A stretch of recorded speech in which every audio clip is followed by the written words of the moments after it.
তাড়াতাড়ি এখান থেকে বের হয়ে যেতে হবে, না হলে ভাইয়া আমার পিছে পিছে আসতে পারে। দেখি তো ভাইয়া এখানে আছে নাকি। ভাইয়া তো আশেপাশে নাই।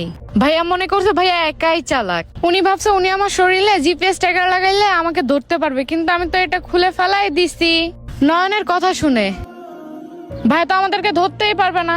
এখন আমি আমার বয়ফ্রেন্ডের সাথে রুম ডেট করতে যাব। এই জন্মে কেন, পরবর্তী 7 জন্মেও ভাইয়া আমাদেরকে ধরতে পারবে না। ভাইয়া আশেপাশে থাকতে পারে, তাড়াতাড়ি চলে যায় নয়নের কাছে। ওরে পিনিক, কি ব্যাপার? লোকেশন কেন এইদিকে দেখাইতেছে, কিন্তু চাঁদনির ভার্সিটি তো এই সাইটে।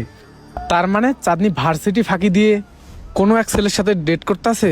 ওই আমাদের মান ইজ্জত সব নষ্ট করে ভার্সিটির কথা বলে ছেলেদের সাথে আড্ডা দিতে গেছে। ওর আজকে খবর আছে। ওর পিছনে কাপড়ে তো আমি জিপিএস ট্যাগ লাগাই দিছি। যাই, তাড়াতাড়ি ওকে ধরতে হবে হাতে নাতে। চাঁদনিকে তাতে আমার কাছে নিয়ে আসি, ওর ভাই দেখা রাখে। চাঁদনি দিকে আসো। চাঁদনির ভাই যেন এদিকে না তাকায়। এই তো চলে যাচ্ছে ও। এই তো চলেই